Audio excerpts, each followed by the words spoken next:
Hello বন্ধুরা, কেমন আছো তোমরা? আমি রুদ্র। আজ তোমাদের শোনাবো দারুণ একটি মজার কাহিনী। চলুন তাহলে শুরু করি।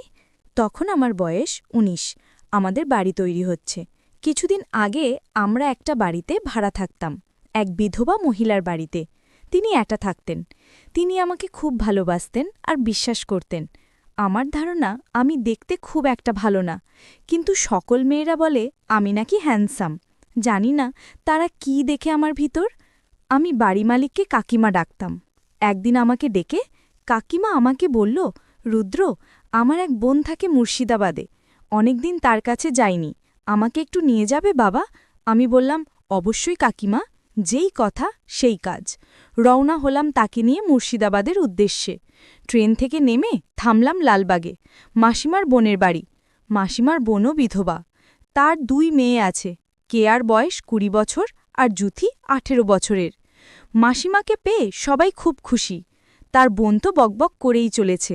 কেয়ার জুথিও কথা বলছে, কিন্তু আর চোখে আমাকে দেখছে। মাসিমা আলাপ করিয়ে দিল, এর নাম কিংসুক, ডাকনাম নাম তমাল।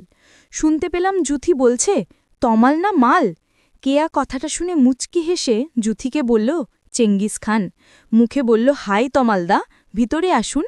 এইভাবে প্রথম আলাপ শেষ হলো। দুপুরে খাওয়া দাওয়া শেষ হলো। বাড়িটা দোতলা। মাসিমার আর্থারাইটিস, তাই নিচে থাকেন ২ মেয়ে, ওপরে ২ ঘরে থাকে। আমাকে কেয়া তার ঘরটা ছেড়ে দিয়ে জুথির রুম শেয়ার করল। মেয়েদের ঘরে একটা মেয়ে গন্ধও থাকে। আমি রুমে ঢুকে সেটা টের পেলাম। কেমন জানি অনুভূতি হলো। Single bed, reading table, attach bathroom, একটা আলনা, ওয়ার্ড্রোব আর একটা বইয়ের আলমারি। আমি আমার স্যুটকেস খুলে টাওয়েল আর পায়জামা বের করে বাথরুমে যাব ফ্রেশ হতে। দেরি হয়ে গেছে বলে আগেই লাঞ্চ করে নিয়েছি সবাই। এমন সময় কেয়া এসে বলল, আপনারা আসবেন, আগে জানতাম না তাই রুমটা ফাঁকা করতে পারিনি, একটু মানিয়ে নেবেন? বললাম, না না, আমার কোনো অসুবিধা হবে না। সন্ধেবেলা জুথি এসে বলল, চলুন তমালদা বেরিয়ে আসি। হাঁটতে হাঁটতে হাজারদুয়ারির দিকে গেলাম ২ বোনের সঙ্গে। কেয়া বাম পাশে আর জুথি আমার ডান দিকে হাঁটছে। একটু পরে একটা ফাঁকা জায়গা এলো। জায়গাটা অন্ধকার, আবছা আলো রয়েছে। অন্ধকারের সুযোগে জুথি আমার ডান হাতটা ধরল। আমার অস্বস্তি বোধ হওয়ায় ও টের পেলেও তবুও হাত ছাড়ল না। কেয়া বলল, তমালদার গার্লফ্রেন্ড কটা? বললাম, নেই। শুনে ২ বোনই হেসে উঠল। বলল, বিশ্বাস করি না। এই রকম কথা বলতে বলতে হেঁটে চলেছি। কিছুক্ষণ ঘুরে বাড়ি ফিরলাম। নিচে বসে সবাই চা খাচ্ছি। কেয়া বলল, আমি ফ্রেশ হয়ে আসি, বলে চলে গেল। আমরা গল্প করতে থাকলাম। কেয়া ফিরল প্রায় ১ ঘন্টা পর। হেসে বললাম, বাথরুমে ঘুমিয়ে পড়েছিলে নাকি? ও কিছু বলল না, শুধু হাসছে, কিন্তু ওর চোখমুখ কেমন জানি লাল হয়ে আছে, খুব ফ্রেশও লাগছে না। আরও কিছুক্ষণ গল্প করার পর আমি উঠলাম রুমে গিয়ে ফ্রেশ হব বলে। রুমে ঢুকে একটা মেয়ে গন্ধও পেলাম। বুঝলাম ফ্রেশ হতে কেয়া এই ঘরেই এসেছিল। বাথরুমে ঢুকে বুঝলাম কথাটা সত্যি। সালোয়ার কামাইজ আর পাশে ছোট পোশাক ঝুলছে। খুব অবাক হলাম, এগুলো তো ধুয়ে রাখার কথা, আর না হলে ও এখানে রাখবে কেন? নিজেকে সামলাতে পারলাম না। কাপড়গুলোতে পর্যবেক্ষণ করতে লাগলাম। দারুণ একটা সুগন্ধ আছে। হঠাৎ কে যেন দরজায় নক করল। এবার কি আপনিও ঘুমিয়ে পড়লেন নাকি? জুথির গলা। বলল, দিদি ওর কাপড় ফেলে গেছে, আমাকে নিতে পাঠিয়েছে। বললাম, আসছি, দাঁড়াও। তাড়াহুড়ো করে ফ্রেশ হয়ে বাইরে এলাম। দেখি জুথি দাঁড়িয়ে আছে। বেরোতে বলল, কি করছিলেন এতক্ষণ? কাকে ভেবে আদর করছিলেন? কান গরম হয়ে গেল। বললাম, ধুর, কি যে বলো, ও কিছু না, বলে কাপড়গুলো নিয়ে চলে গেল। এমন সময় কেয়ার গলা পেলাম। বলল, জুথি, তমালদাকে নিয়ে খেতে আয়, ডিনার রেডি। জুথি চমকে উঠে কাপড় ঠিক করে নিল। মুচকি হেসে বলল, ডাকাত। আমার শুকনো মুখ দেখে বলল, আছেন তো কিছুদিন, সব খাওয়াবো, এখন খেতে চলন। আমি চোখে মুখে জল দিয়ে খেতে গেলাম নিচে। মাসিমার বোন বলল, কোনো অসুবিধা হচ্ছে না তো বাবা? তোমার মেয়ের সমস্যায় মারা যাওয়ার পর ২ মেয়েকে নিয়ে থাকি, যত্ন আত্তি করতে পারি না, ডাল ভাত পেট ভরে খেও বাবা। মুখে বললাম, না না মাসিমা, কি বলছেন এসব? আপনি এসব নিয়ে ভাববেন মা। খাবার পর হাত ধুচ্ছি, জুথি এলো হাত ধুতে। ফিসফিস করে বলল, ছাদে যান, আমি আসছি। আমি হাত ধুয়ে রুমে এসে সিগার নিয়ে ছাদে এসে ধরলাম। মিনিট ১৫ পর জুথি এলো। জুথি বলল, শুনুন, এখন হবে না, রাতে এসো, দরজা খোলা রাখবেন, আমি আসব। আমি বললাম, আচ্ছা। আর জুথি মুচকি হেসে চলে গেল। এরপর আমিও কিছুক্ষণ পর ছাদ থেকে নেমে রুমে গেলাম। এতক্ষণে রুমটা ভালো করে দেখার সুযোগ পেলাম। ঘুরে ঘুরে সব দেখলাম। হঠাৎ দেখি বইয়ের আলমারি তার একটা পাল্লা একটু খোলা। প্রথম যখন দেখেছিলাম তখন বন্ধ ছিল মনে আছে। কেউ এটা পরে খুলেছে। অনেক ম্যাগাজিন আছে। আর এক পাশে ছোট ছোট পঞ্জিকা সাইজের অনেক বই। একটা বই নিয়ে খুললাম, নিজের চোখকে বিশ্বাস করতে পারছি না। সবগুলো গল্পের বই। ওরা এগুলো পড়ে ভাবতেই অবাক হয়ে গেলাম। ভাগ্যকে আরেকবার ধন্যবাদ দিলাম। ট্যুরটা জমবে ভালোই। বন্ধুরা, তোমরা নিশ্চয়ই বুঝতে পেরেছ কেমন বই। আমি ওপরের একটা গল্পের বই নিয়ে পড়তে শুরু করলাম। গল্প পড়তে পড়তে কিছু কাজও সেরে নিলাম। তারপর জুথির জন্য অপেক্ষা করতে লাগলাম। দরজা হালকা খোলা ছিল আর লাইট অফ করে চুপ অপেক্ষা করছিলাম। কখন ঘুমিয়ে গেছি মনে নেই। হঠাৎ কিছু একটা হাওয়াতে ঘুম ভেঙে গেল। চোখ খুলে দেখি জুথি এসে কিছু করতে চাইছে। আমি একটু অস্বস্তিতে পড়ে গেলাম। বন্ধুরা, ইউটিউবের কড়া নিয়মের কারণে স্বপ্নে যা দেখেছি তা সরাসরি বলা যাচ্ছে না। তোমরা কমেন্টে দেয়া লিঙ্ক থেকে আমার ওয়েবসাইট ভিজিট করো।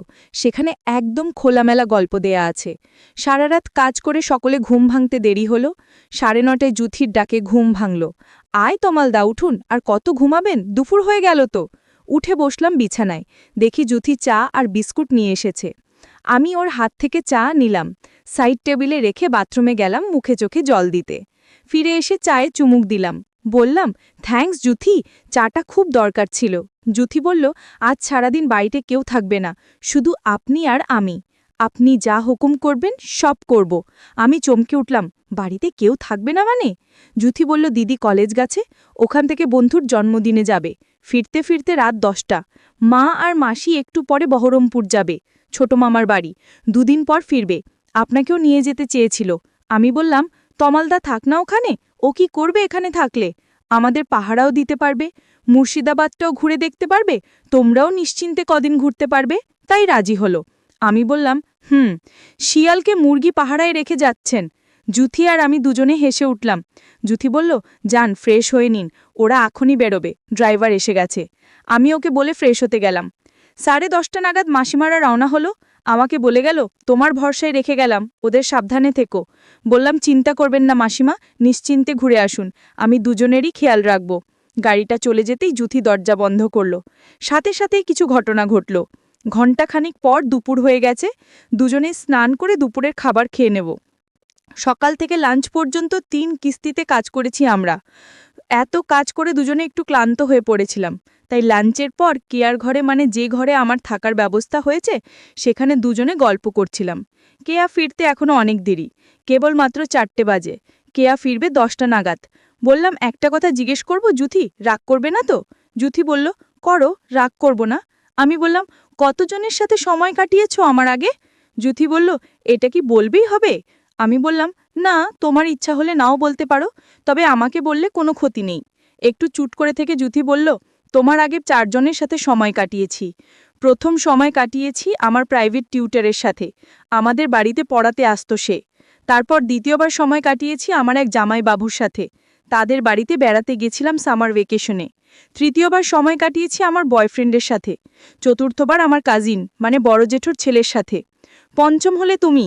একটা কথা বলছি, তোমার সাথে থেকে আমার যতটা ভালো লেগেছে, অন্য কারুর সাথে থেকে ততটা ভালো লাগেনি।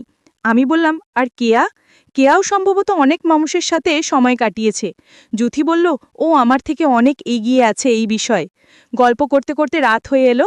আমি আর জুথি ফ্রেশ হয়ে নিলাম। রাত 10টার আগেই কেয়া বাসায় চলে আসলো। ঘরে ঢুকেই আমাকে একটা ইশারা করল। বুঝতে পারলাম কাজের জন্য ডাকছে। আমিও তড়িঘড়ি পরে চলে গেলাম কেয়ার রুমে। এদিকে জুথি নিজের রুমে রেস্ট করছে। বেচারির ওপর দিয়ে অনেক ধকল গেছে। আমি কেয়ার রুমে যেতেই দেখি একটা হালকা নাইটি পরে বসে আছে। অনেক অজানা কিছু দেখা যাচ্ছিল রুমের মধ্যে। ধীরে ধীরে রুমের হাওয়া বদলেতে থাকে। এখানে ঘুরতে এসে আমার ভাগ্য বদলে যায়। একদিনে এত কিছু হয়ে যাবে কোনোদিন ভাবিনি।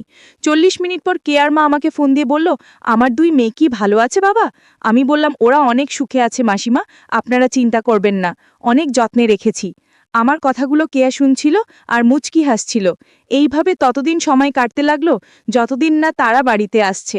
বন্ধুরা, আজকের গল্পের পর্বটি এখানেই শেষ করছি। ধন্যবাদ।